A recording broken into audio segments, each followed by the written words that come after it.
नमस्कार, जी न्यूज़ पर आपके साथ मैं अदिति त्यागी और इस वक्त बहुत ही स्पेशल गेस्ट हमारे साथ लगातार सुर्खियों में भी हैं। हमारे साथ असदुद्दीन ओवैसी हैं, नाम ही काफी है। बहुत बहुत स्वागत है असद भाई, जी न्यूज़ के लिए वक्त निकालने के लिए और टाइम निकालने के लिए शुक्रिया। जी आपका शुक्रिया बुलाने के लिए। असद भाई, पहला सवाल तो आपसे यही है, आपने कहा भीड़ तंत्र हावी हो रहा है, आपको ये जरूरत क्यों महसूस हुई? देखिए, भीड़ तंत्र का इसलिए हावी हो रहा है क्योंकि मध्य प्रदेश हो, राजस्थान हो, गुजरात हो, कर्नाटक हो, गोवा हो, इन तमाम प्रदेशों में जो आर्यन प्रोसेशन या यात्रा निकाली गई वो वहाँ की सरकार की इजाज़त से निकाली गई। जब आप किसी प्रोसेशन की इजाज़त देते हैं तो सरकार की ये संवैधानिक जिम्मेदारी बनती है कि वो उसको अमन को बरकरार रखें, पीस को बरकरार रखे। तो मेरा मानना यह है कि सरकार खुद इन तमाम प्रदेशों में स्टेट कॉम्प्लिसिट वायलेंस की इजाज़त देती है और उसके बाद अपनी नाकामी को छुपाने के लिए वो एक समुदाय के लोगों के घरों को डिमोलिशन करती है। आप बताइए कि कौन से कानून के तहत आप किसी का घर तोड़ सकते हैं? ये तो जेनीवा कन्वेंशन के खिलाफ है। आप घर तोड़कर एक समुदाय को कलेक्टिव पनिशमेंट दे रहे हैं। अगर सरकार कहती कि इलीगल थे तो ये उससे पहले इलीगल नज़र नहीं आया आपको? आप नोटिस क्यों नहीं देते उनको? आप रेगुलराइज क्यों नहीं करते? और किसी गरीब मुसलमान के टीन के शर्ट को, छोटे घर को तोड़कर कौन सा आपको इसमें आपको फ़ायदा हो रहा है? ये तो एक सडिस्टिक प्लेजर आप हासिल कर रहे हैं। और आपकी सरकार की नाकामी और पूरी उनकी तायीद से तो गड़बड़ हो रही है ना। मैडम, आप बताइए कि एक 75 साल के कई मुस्लिम महिलाओं को हाथ को, पैर को, सर को तोड़ दिया गया मारकर पुलिस की तरफ से मध्य प्रदेश में। वो क्या है बताइए? फिर आप उन महिलाओं को मारकर आप तोड़ते हैं। 13 साल के बच्चों को रोड पर लिटाकर आप मारते हैं, पीटते हैं उनको। देखिए असद भाई, कानून के रॉन्ग साइड पे आप तो खुद बैरिस्टर हैं, बड़ी डिग्री है आपके पास है सब। मेरी जो बेसिक अंडरस्टैंडिंग है, कानून के रॉन्ग साइड जो भी हो, आप भी कॉन्स्टिट्यूशन की बात करते हैं, मैं भी कॉन्स्टिट्यूशन की बात करती हूँ। कानून के रॉन्ग साइड जो भी हो, हिंदू हो, मुसलमान हो, उस पर एक्शन होना चाहिए। मैं आपसे ये कह रही हूँ, रामनवमी के दिन जुलूस पर पथराव करना, आगजनी करना, वो सही था? पथराव किसने किया या नहीं किया? आप ये इल्ज़ाम लगा रहे हैं कि मुसलमानों ने पथराव किया, सरासर झूठ है, मैं नहीं मानता हूं इसको। आप करवाइए, एक इंडिपेंडेंट इन्वेस्टिगेशन कराइए। चलिए मध्य प्रदेश के सिटिंग हाई कोर्ट जज से इन्वेस्टिगेशन कराइए और उसमें इस बात को भी शामिल कराइए कि आपने घरों को तोड़ा, कैसे तोड़ा, कौन से कानून के तहत तोड़ा आपने। आप कराइए। परमिशन सरकार देती है प्रोसेशन का। पुलिस की मौजूदगी में सब तमाशे होते हैं, पुलिस की मौजूदगी में गाली गलौज बकी जाती हैं लाउड स्पीकर से, पुलिस की मौजूदगी में एक समुदाय को गाली दी जाती है। बिहार में पुलिस की मौजूदगी में मस्जिद के ऊपर चढ़कर झंडा लगा दिया जाता है। पुलिस की मौजूदगी में सब होता है। तो आप करा लीजिए ना। चलिए, हम तो इल्ज़ाम लगा रहे हैं कि ये स्टेट कॉम्प्लिसिट वायलेंस था। आप एक कम्युनिटी को कलेक्टिव पनिशमेंट दे रहे हैं। मैं खुलकर कह रहा हूं कि संघ परिवार लो इंटेंसिटी वायलेंस कराने में महारत हासिल कर चुकी है और वही काम हो रहा है। सरकार आपकी है, पुलिस आपकी है, प्रशासन आपका है, जुलूस का परमिशन आप देते हैं, वीडियोग्राफर आपका है, सब चीज लगी हुई आपकी है। उसके बावजूद भी आप वायलेंस को नहीं रोक पाते, तो किसकी जिम्मेदारी है बताइए आप ये? और फिर ऊपर से घर तोड़ देते हैं आप। कौन से कानून तहत घर तोड़ते हैं? एक कलेक्टिव पनिशमेंट आप मुसलमानों को दे रहे हैं। अगर वो इलीगल थे तो पहले आप नोटिस क्यों नहीं दिया उन लोगों को? आपका इल्जाम है सर, ये आपका इल्जाम है। इल्जाम नहीं है मैडम। मैं तो मध्य प्रदेश सरकार को चैलेंज कर रहा हूं कि अगर वो वाकई में ईमानदार हैं, वाकई में संविधान पर भरोसा करते, तो आप एक इंडिपेंडेंट इन्वेस्टिगेशन का ऑर्डर करवा लीजिए। दूध का दूध, पानी का पानी हो जाएगा। आखिर ये क्या वजह है कि साल में कितने वायलेंस होते हैं? आप ये कह रहे हैं इल्जाम नहीं है, आप जाइए कोर्ट। आप तो कोर्ट में यकीन रखने वालों में से हैं। आप तो कानून व्यवस्था में यकीन रखने वालों में से हैं। अगर आप इतने ही श्योर हैं और आप इतने ही कॉन्फिडेंट हैं। नहीं जी बोलिए। नहीं, बिल्कुल श्योर हूं मैं। बिल्कुल तो श्योर अदालत का दरवाजा बिल्कुल खटखटाएं, इस इसलिए देश में श्योर अदालतें हूं कि बैठी अगर हैं। मैं इसलिए श्योर हूं कि जितने मुल्क में दंगे हुए उसके बाद जितनी इंक्वायरियां हुई उनकी इंक्वायरी रिपोर्ट को पढ़ लीजिए आप। उन इंक्वायरी रिपोर्ट्स में क्या कहा गया देख लीजिए आप। परमिशन मेरी सरकार ने दिया था प्रोसेशन का, पुलिस का होम मिनिस्टर मैं हूं उन प्रदेशों का। सब आपके सामने दंगाई करते हैं और उसके बाद आप अपनी नाकामी को, अपने कॉम्प्लिसिट बिहेवियर को छुपाने के लिए आप घर को तोड़ते हैं। टारगेटेड राजस्थान में दुकानों को जलाया जाता है। गोवा के अंदर मस्जिद के अंदर घुसकर नमाज को रोका जाता है। बिहार में मस्जिद के ऊपर झंडा लगाया जाता है। आप जी गुजरात में आनंद में कंबाट में ये सब चीजें होती है। तो ये क्यों हो रहा है पूरा? इसको अगर हम ये समझ रहे हैं कि नहीं सिर्फ एक वायलेंस हो गया, नहीं, मैं ये कह रहा हूं कि एक मंसूबाबंद तरीके से पूरे देश में ये वायलेंस करवाया गया और इसकी जिम्मेदारी बीजेपी की सरकार और संघ परिवार पर आयद होती है। और जो मध्य प्रदेश की सरकार घर तोड़ रही है वो अनकॉन्स्टिट्यूशनल है। आप वो ब्लेटेंट वायलेशन होने की बात कर रहे सर। कौन से कानून के तहत उस आपने सवाल घर के तोड़ा? फॉलोअप बताओ पर हमको। मैं आऊंगी, मैं उस सवाल के आप हमारा फॉलोअप पर प्रोग्राम आऊंगी। खत्म करके आप बीजेपी के लोगों को बुलाकर पूछिए कौन से मैं कानून सर के वो तहत सवाल तोड़ा? पूछती तो हूँ, मैं बोलेंगे आपको- इलीगल बनाया सर, गया। सुने क्या मेरी बात। इलीगल टी शर्ट बनाता है गरीब? सर इलीगल पहले नहीं था। ये सवाल इसीलिए मैं मैं कह कल रहा हूं ये ताल ठोक के जेनीवा उठा कन्वेंशन चुकी के खिलाफ हूँ। है। मैं कल ये कम्युनिटी सवाल को ताल आप ठोक के collective उठा punishment दे चुकी रहे हैं आप। हूँ। ये सवाल मैं कल ताल ठोक के उठा चुकी हूँ, क्लिप में आपको भेजूंगी। मेरा जो आपसे सवाल है सर, मैं आपसे जो सवाल कर रही हूँ, आपने कहा ये बीजेपी की साजिश है। पश्चिम बंगाल में किसकी सरकार है? पश्चिम बंगाल में भी हुआ। मैं तो राजस्थान का भी नाम लिया ना। क्या संघ परिवार बंगाल में नहीं है? क्या राजस्थान में नहीं है? संघ परिवार तो हर जगह पर है। और अगर बंगाल में हुआ तो यकीनन ममता बनर्जी की गवर्नमेंट को क्रिटिसाइज करना चाहिए और करूंगा मैं। जब बीरभूम में हुआ तो मैं तो आपके प्रोग्राम में आकर क्रिटिसाइज किया था ना। आपके रिपोर्टर को मैं तो पार्लियामेंट में दिया था कि बंगाल की सरकार ने मुसलमानों को किताब देने के बजाय बम दे दिया उनके हाथ में। मैंने तो बात कही थी।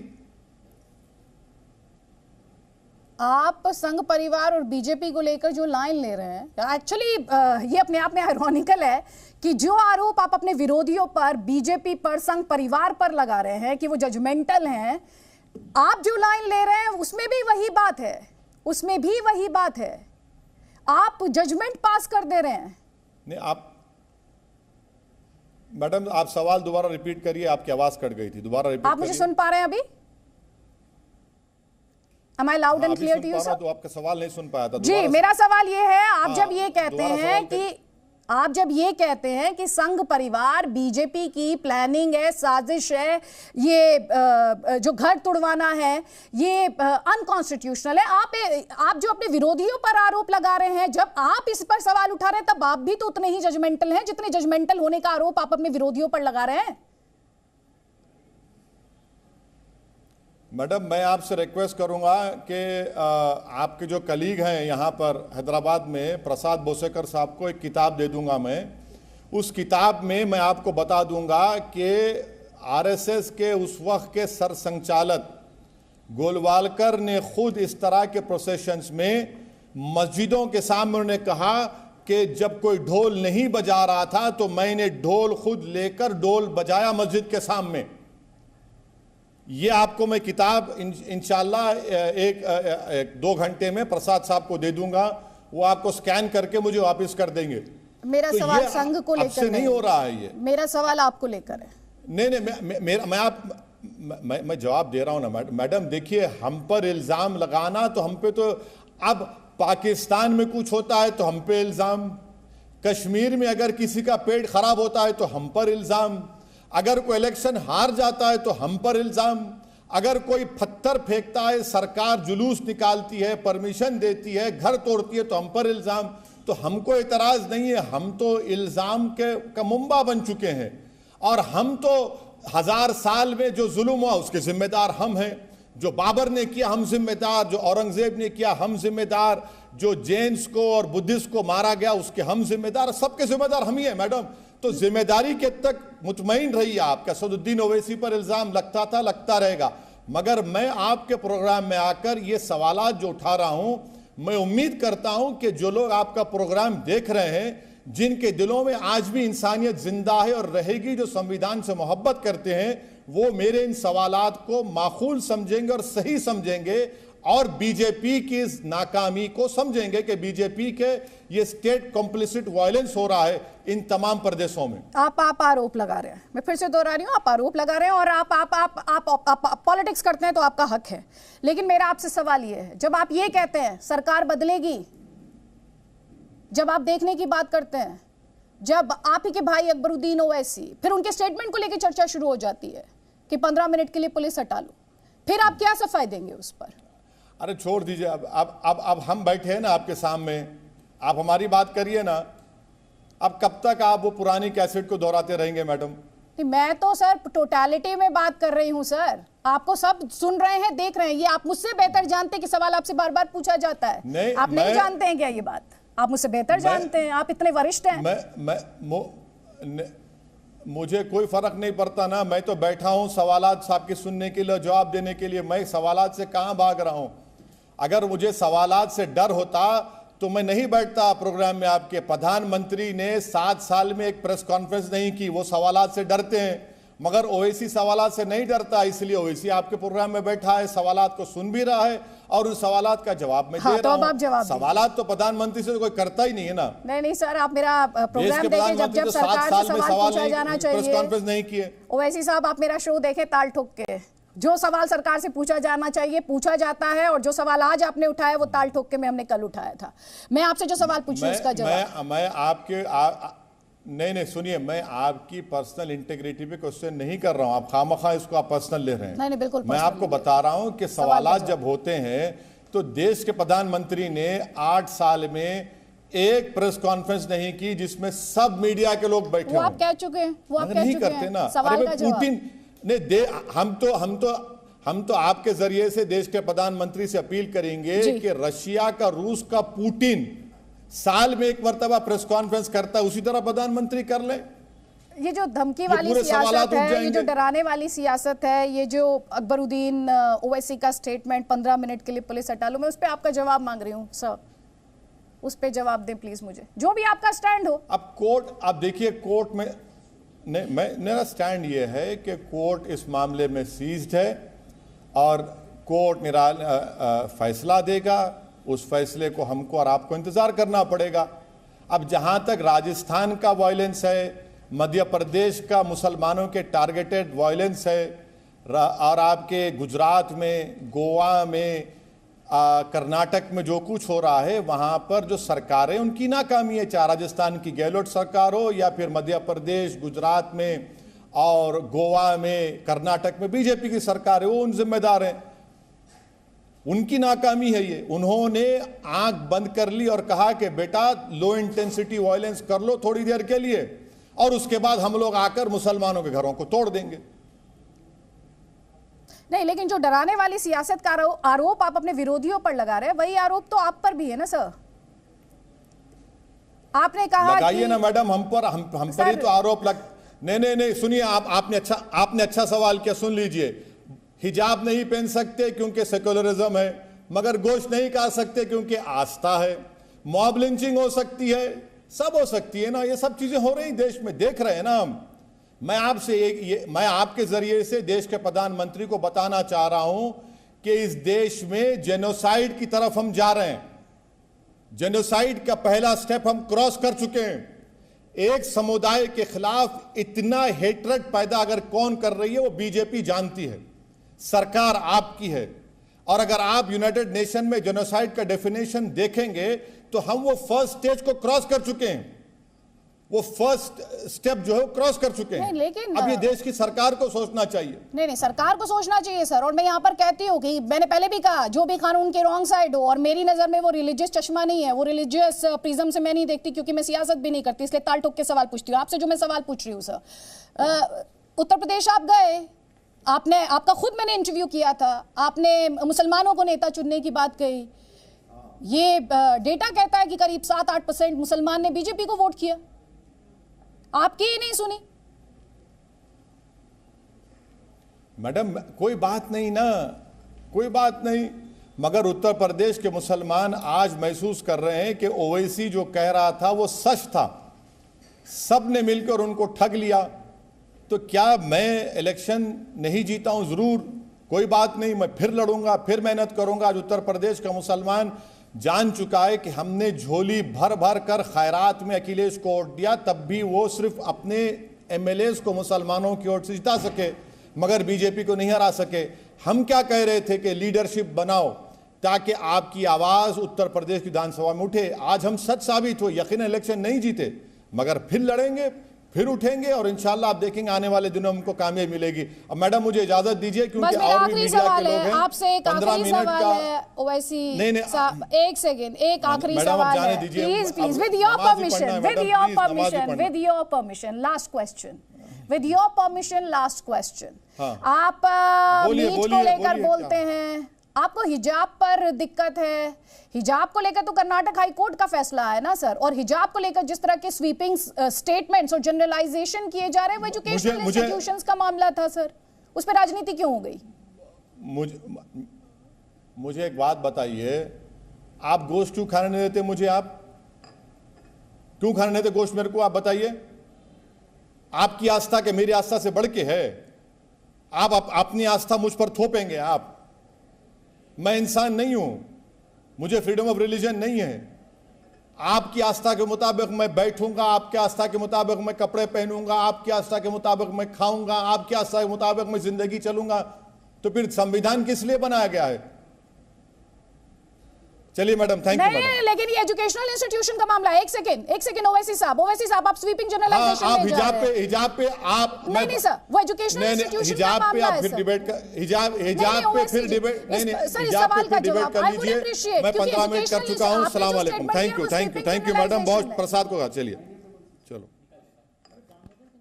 तो असदुद्दीन ओवैसी साफ तौर पर रोष और हमलावर, वो राजनीति उनके द्वारा भी की जा रही है, सीधे तौर पर संघ और बीजेपी को कटघरे में खड़ा कर रहे हैं, ये कहते हुए कि ये जो आजकल देश में माहौल है, दरअसल ये जो माहौल है ये बीजेपी और आरएसएस की साजिश है, इसे राजनीति से जोड़कर देखा जा रहा है। लेकिन बड़ा सवाल, जैसे कि हमने अपनी इस इंटरव्यू में भी असदुद्दीन ओवैसी से पूछा कि क्या यहाँ पर सेलेक्टिव राजनीति नहीं हो रही है, जब वो बीजेपी और आरएसएस पर साजिश का, देश का माहौल खराब करने का या षड्यंत्र रचने का आरोप लगा रहे हैं, और जब वो खुद एक तरफा आरोप लगाते हैं, तो क्या ये सिलेक्टिव राजनीति नहीं है? ये सिलेक्टिव मुद्दों पर राजनीति नहीं है। और फिर वो उन इल्जामात पर क्या कहेंगे जो कि उनके भाई अकबरुद्दीन ओवैसी पर लगते आए हैं, और उनके स्टेटमेंट को लेकर अपने आप में बड़ा सवाल है, जो उनका एक भड़काऊ स्टेटमेंट रहा, मामला कोर्ट में है।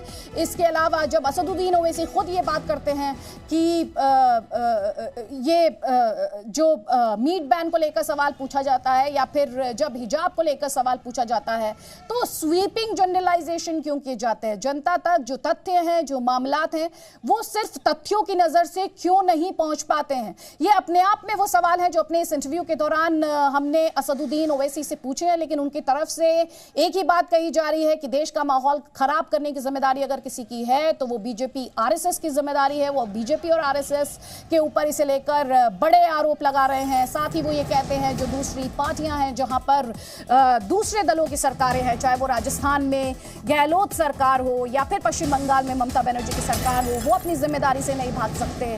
तो मुस्लिमों को टारगेट किया जा रहा है। जी न्यूज़ से एक्सक्लूसिव बातचीत में असदुद्दीन ओवैसी द्वारा ये बड़ा स्टेटमेंट दिया गया है। हालांकि वो बार बार ये बात कहते रहे हैं, उन्होंने एक और बड़ा दावा किया कि ये जिनोसाइड की तरफ देश बढ़ रहा है, जिसका पहला कदम होता है ये उस तरफ देश बढ़ रहा है। लेकिन जब काउंटर क्वेश्चंस हैं, जब जवाब पूछा जाना चाहिए कि इस देश की सियासत इतनी सिलेक्टिव क्यों है, जब कानून व्यवस्था की बात की जानी चाहिए तो उसे रिलीजियस चश्मे से क्यों देखा जाता है, उस सवाल का जवाब किसी भी पॉलिटिकल पार्टी के पास नहीं है। वो असदुद्दीन ओवैसी की जो बड़ी बातें हैं हमारे इस इंटरव्यू से सिलसिलेवार तरीके से आपको बता देते हैं। वो कह रहे हैं कि मुसलमानों को निशाना बनाया जा रहा है। वो कहते हैं कि मध्य प्रदेश में महिलाओं के साथ बदसलूकी की गई है, ये बड़ा आरोप वो लगाते हैं। वो कहते हैं जो बुलडोजर चलाया गया शिवराज सरकार द्वारा, दरअसल वो अनकॉन्स्टिट्यूशनल है, ये असदुद्दीन ओवैसी का कहना है। जो हिंसा हुई है वो सरकार की लापरवाही से हुई हिंसा है। जाहिर तौर पर लॉ एंड ऑर्डर सरकार की जिम्मेदारी होती है, सरकार उससे पल्ला नहीं झाड़ सकती, लेकिन इस पर जिस तरह से सियासत की जा रही है उसे लेकर सवाल पूछे जाने चाहिए। और जो बड़ी बातें असदुद्दीन ओवैसी द्वारा कही गई हैं वो एक एक कर हम आपको सिलसिलेवार तरीके से आपके स्क्रीन पर दिखा रहे हैं कि रामनवमी पर जो हिंसा हुई उसमें सरकार की लापरवाही की बात कर रहे हैं, सीधे तौर पर बीजेपी और आरएसएस को कटघरे में खड़ा कर रहे हैं। जो एक्शन लिया गया है मध्य प्रदेश में इलीगल कंस्ट्रक्शंस पर, उस पर भी वो राजनीति कर रहे हैं और उसे भी वो कह रहे हैं कि ये तो विंडिक्टिव है, ये तो बदले की कार्रवाई है, इस तरह की कार्रवाई कैसे की जा सकती है, इसे लेकर वो सवाल पूछ रहे हैं। और लॉ एंड ऑर्डर को सरकार की जिम्मेदारी बताते हुए कि ये अगर ये हिंसा हो पाई तो उसके लिए जिम्मेदारी किसकी है, ये सवाल भी असदुद्दीन ओवैसी यहाँ पर उठा रहे हैं। लगातार उनका यह भी कहना है कि बीजेपी सरकार द्वारा जो कार्रवाई की गई वो अनकॉन्स्टिट्यूशनल थी, असंवैधानिक थी, वो बदले की कार्रवाई थी, एक कम्युनिटी विशेष मुसलमानों को टारगेट किया गया है, ये असदुद्दीन ओवैसी द्वारा कहा गया। नमस्कार, ज़ी न्यूज़ पर आपके साथ मैं अदिति त्यागी और इस वक्त बहुत ही स्पेशल गेस्ट हमारे साथ लगातार सुर्खियों में भी हैं। हमारे साथ असदुद्दीन ओवैसी हैं, नाम ही काफी है। बहुत बहुत स्वागत है असद भाई, ज़ी न्यूज़ के लिए वक्त निकालने के लिए और टाइम निकालने के लिए शुक्रिया। जी आपका शुक्रिया बुलाने के लिए। असद भाई, पहला सवाल तो आपसे यही है, आपने कहा भीड़ तंत्र हावी हो रहा है, आपको ये जरूरत क्यों महसूस हुई? देखिए, भीड़ तंत्र का इसलिए हावी हो रहा है क्योंकि मध्य प्रदेश हो, राजस्थान हो, गुजरात हो, कर्नाटक हो, गोवा हो, इन तमाम प्रदेशों में जो आरएन प्रोसेशन या यात्रा निकाली गई वो वहाँ की सरकार की इजाज़त से निकाली गई। जब आप किसी प्रोसेशन की इजाज़त देते हैं तो सरकार की ये संवैधानिक जिम्मेदारी बनती है कि वो उसको अमन को बरकरार रखे, पीस को बरकरार रखे। तो मेरा मानना यह है कि सरकार ख़ुद इन तमाम प्रदेशों में स्टेट कॉम्प्लिसिट वायलेंस की इजाज़त देती है और उसके बाद अपनी नाकामी को छुपाने के लिए वो एक समुदाय के लोगों के घरों को डिमोलिशन करती है। आप बताइए कि कौन से कानून के तहत आप किसी का घर तोड़ सकते हैं? ये तो जेनीवा कन्वेंशन के खिलाफ है। आप घर तोड़कर एक समुदाय को कलेक्टिव पनिशमेंट दे रहे हैं। अगर सरकार कहती कि इलीगल थे तो ये उससे पहले इलीगल नज़र नहीं आया आपको? आप नोटिस क्यों नहीं देते उनको? आप रेगुलाइज क्यों नहीं करते? और किसी गरीब मुसलमान के टीन के शर्ट को, छोटे घर को तोड़कर कौन सा आपको इसमें आपको फ़ायदा हो रहा है? ये तो एक सडिस्टिक प्लेजर आप हासिल कर रहे हैं। और आपकी सरकार की नाकामी और पूरी उनकी तायीद से तो गड़बड़ हो रही है ना। मैडम, आप बताइए कि एक 75 साल के कई मुस्लिम महिलाओं को हाथ को, पैर को, सर को तोड़ दिया गया मारकर पुलिस की तरफ से मध्य प्रदेश में। वो क्या है बताइए? फिर आप उन महिलाओं को मारकर आप तोड़ते हैं, 13 साल के बच्चों को रोड पर लिटाकर आप मारते हैं, पीटते हैं उनको। देखिए असद भाई, कानून के रॉन्ग साइड पे आप तो खुद बैरिस्टर हैं, बड़ी डिग्री है आपके पास है सर। मेरी जो बेसिक अंडरस्टैंडिंग है, कानून के रॉन्ग साइड जो भी हो, आप भी कॉन्स्टिट्यूशन की बात करते हैं, मैं भी कॉन्स्टिट्यूशन की बात करती हूँ, कानून के रॉन्ग साइड जो भी हो, हिंदू हो मुसलमान हो, उस पर एक्शन होना चाहिए। मैं आपसे ये कह रही हूँ, रामनवमी के दिन जुलूस पर पथराव करना, आगजनी करना, वो सही था? पथराव किसने किया या नहीं किया? आप ये इल्ज़ाम लगा रहे हैं कि मुसलमानों ने पथराव किया, सरासर झूठ है, मैं नहीं मानता हूं इसको। आप करवाइए, एक इंडिपेंडेंट इन्वेस्टिगेशन कराइए, चलिए मध्य प्रदेश के सिटिंग हाई कोर्ट जज से इन्वेस्टिगेशन कराइए और उसमें इस बात को भी शामिल कराइए कि आपने घरों को तोड़ा, कैसे तोड़ा, कौन से कानून के तहत तोड़ा आपने। आप कराइए। परमिशन सरकार देती है प्रोसेशन का, पुलिस की मौजूदगी में सब तमाशे होते हैं, पुलिस की मौजूदगी में गाली गलौज बकी जाती हैं लाउड स्पीकर से, पुलिस की मौजूदगी में एक समुदाय को गाली दी जाती है। बिहार में पुलिस की मौजूदगी में मस्जिद के ऊपर चढ़कर झंडा लगा दिया जाता है। पुलिस की मौजूदगी में सब होता है, तो आप करा लीजिए ना। चलिए, हम तो इल्ज़ाम लगा रहे हैं कि ये स्टेट कॉम्प्लिसिट वायलेंस था। आप एक कम्युनिटी को कलेक्टिव पनिशमेंट दे रहे हैं, मैं खुलकर कह रहा हूं कि संघ परिवार लो इंटेंसिटी वायलेंस कराने में महारत हासिल कर चुकी है और वही काम हो रहा है। सरकार आपकी है, पुलिस आपकी है, प्रशासन आपका है, जुलूस का परमिशन आप देते हैं, वीडियोग्राफर आपका है, सब चीज लगी हुई आपकी है। उसके बावजूद भी आप वायलेंस को नहीं रोक पाते तो किसकी जिम्मेदारी है बताइए आप ये। और फिर ऊपर से घर तोड़ देते हैं आप। कौन से कानून तहत घर तोड़ते हैं? एक कलेक्टिव पनिशमेंट आप मुसलमानों को दे रहे हैं। Presenting B News app available on Google Play and App Store. Download it now.